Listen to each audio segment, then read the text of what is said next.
Boa noite, amados irmãos, Igreja do Senhor. É o paradoxo da vida. Domingo, dia do Senhor, é estarmos utilizando apenas as redes sociais para instruir-nos mutuamente, quando deveríamos estar juntos fisicamente. Contudo, damos graças ao Senhor Deus pelo recurso disponível, ou recursos disponíveis, né? E com a graça do Senhor, essa situação deve normalizar, pois a misericórdia caminha junto com as dificuldades.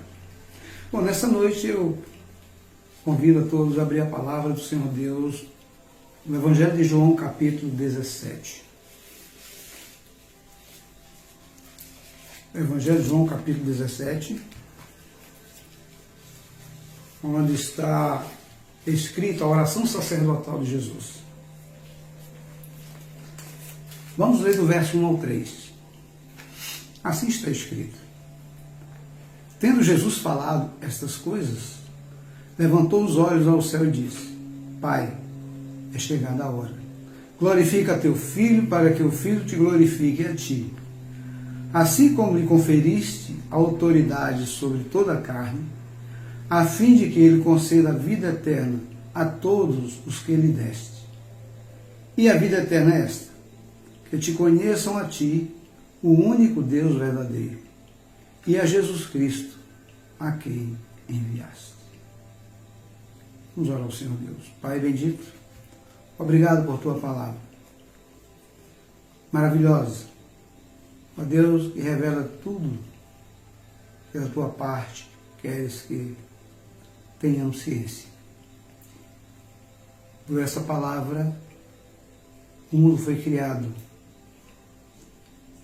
Pela tua palavra, nós obtemos, ó Deus, a tua salvação pela fé que nos dás quando ouvimos esta palavra. Por essa palavra também somos santificados, glorificados, e nela há a promessa da vida eterna contigo. Conhecedores dessas coisas, suplicamos ao Senhor que nos perdoe todos os nossos pecados e nos purifique de toda injustiça, a fim de que tenhamos vida e vida em abundância. Em nome de Jesus e por Jesus, em nome de quem oramos a Ti, ó Pai. Amém. Amados, nós vamos falar hoje sobre a nossa segurança baseada na oração, na intercessão de Cristo Jesus, no capítulo 17. E eu quero iniciar com uma frase que, na verdade, um parágrafo que eu vi numa das ministrações do pastor Hernando de Lopes, que diz: esta é a oração mais magnífica feita aqui na terra e registrada em todas as Escrituras. Que é privilégio enorme ouvir Deus, o Filho, conversar com Deus, o Pai. Aqui entramos no Santo dos Santos. Aqui nos curvamos para auscultar os mais profundos desejos do Filho de Deus antes de caminhar para a cruz. Esse é o pastor Hernando de Lopes. Bom, amados, quero falar sobre as circunstâncias desta oração. Jesus acabara de pregar um sermão falando do Pai aos discípulos. Agora ele fala aos discípulos, dos discípulos para o Pai. E a ênfase dessa oração é: Jesus foca no eterno propósito do Pai, na vida dos seus discípulos e na relação com eles. O conteúdo desta oração, nesta grandiosa e maravilhosa oração sacerdotal, o Senhor Jesus faz súplicas distintas. Ele orou por si mesmo e diz ao Pai que concluiu sua obra aqui na terra. Sua própria glorificação, tá? Essa obediência, e quando ele diz: está tudo consumado. Ele orou por seus discípulos, pedindo ao Pai que os guarde e santifique. Está também nesse capítulo 17, do 6 ao 19, a proteção dos crentes, no versículo 11 propriamente. Ele também ora pela santificação dos crentes. ele diz, santifica-os, né, no versículo 17. Santificar, nós sabemos muito bem que santificar é separar para Deus e seus propósitos santos. Ele orou por sua igreja para que possamos ser unidos nele e para que um dia participemos de sua glória. Também está nesse capítulo 17, dos versos 20 a 26. A unidade dos crentes, né? Essa unidade espiritual. Então, e a glorificação definitiva dos crentes, versículo 24. Lembrando que Paulo diz em Romanos 8,30, aos que justificou, esse também glorificou. E é essencialmente uma intercessão por aqueles que haveriam de formar a sua igreja. Né? Capítulo 6 e capítulo 17, né, de João, versos 6 e 26. Bom, nesse contexto, esse contexto imediato dessa oração, o Senhor Jesus estava no prelúdio do seu sofrimento. Ele estava no cenáculo com seus discípulos, ele já havia instituído a ceia e partido o pão, ele já havia alertado que Judas o trairia e que os demais se dispersariam. Ele já estava mergulhando naquelas sombras, né, asquerosas daquela noite fatídica, onde seria preso e condenado à morte. Bom, o texto de João 17, 1 a 3, vai dizer o versículo 1. Tendo Jesus falado estas coisas, ele levantou os olhos ao céu e disse, Pai, é chegada a hora. Jesus estava plenamente consciente do que estava para acontecer, quer dizer, o cumprimento de tudo que a Escritura fala a seu respeito, do seu sacrifício, do seu sofrimento na cruz.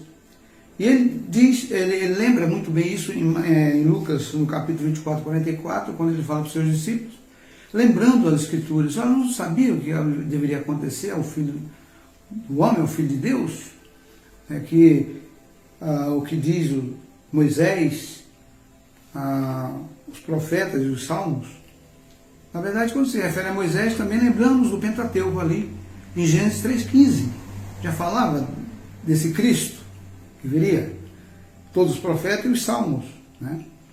E, iminentemente, em Mateus 1,21, quando diz que nasceria um filho, o anjo avisa para Maria, e colocaria o nome dele de Jesus, e que ele, de fato, salvará o seu povo do pecado deles.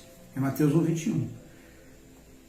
Então, ele diz aqui, glorifica teu filho para que o filho te glorifique a ti. A perfeita vida de Jesus, do Filho de Deus, em sua encarnação, glorifica o Pai, glorifica o Eterno. Né? E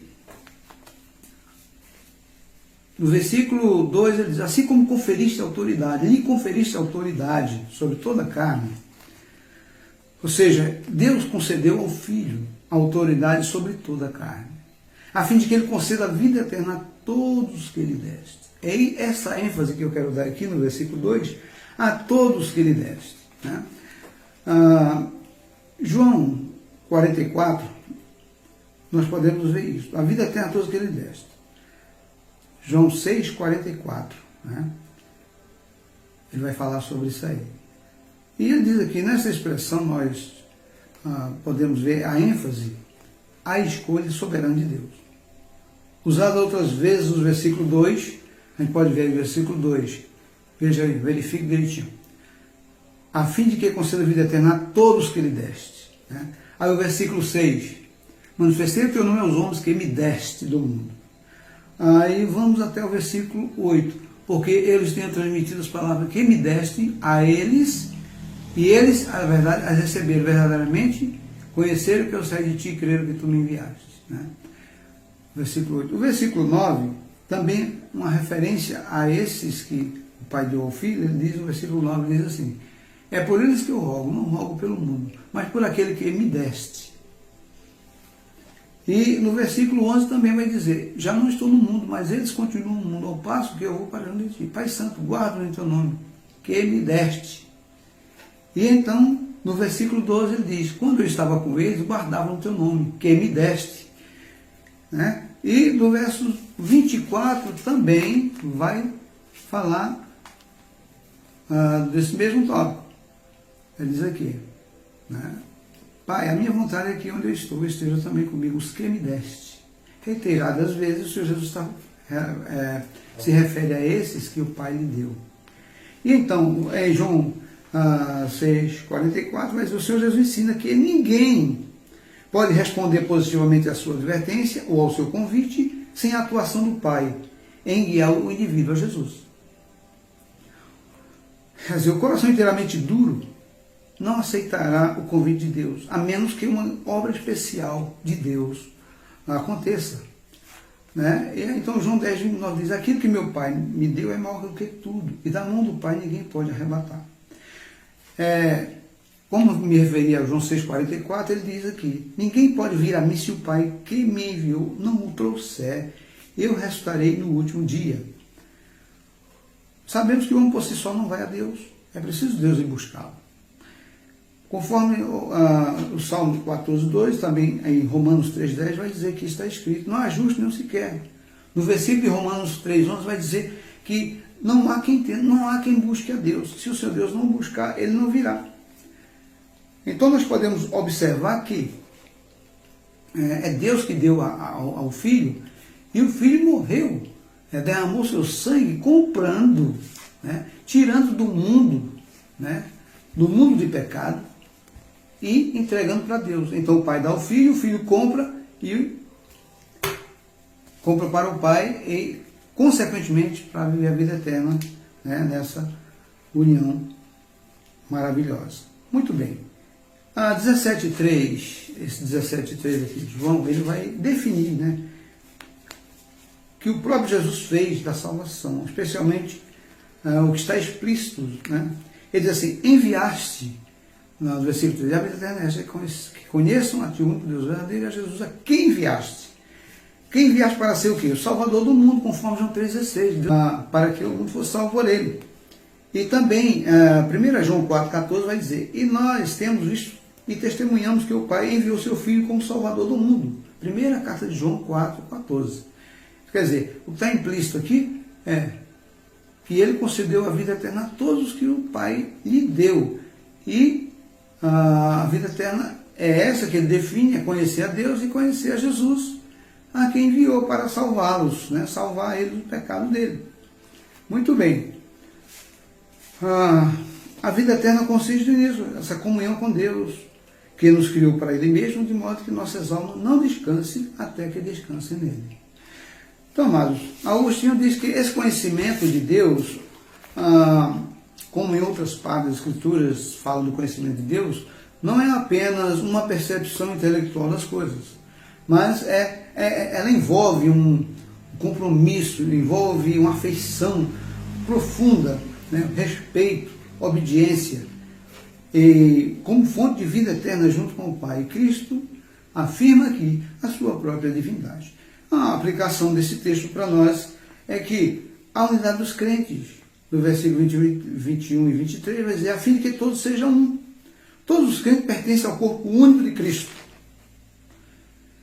E a mesma família de Deus. Esse corpo está definido aqui em 1 Coríntios 12:13, que ele faz uma analogia do corpo humano, os membros todos atrelados num só corpo, né, e funcionando muito bem, perfeitamente bem. É a analogia que faz com o corpo de Cristo, a igreja. E a mesma família de Deus, conforme Efésios 2:19. Essa unidade espiritual deveria ser visivelmente expressa, deve ser visivelmente expressa pelos dons, né, exercidos pelo corpo de Cristo, né?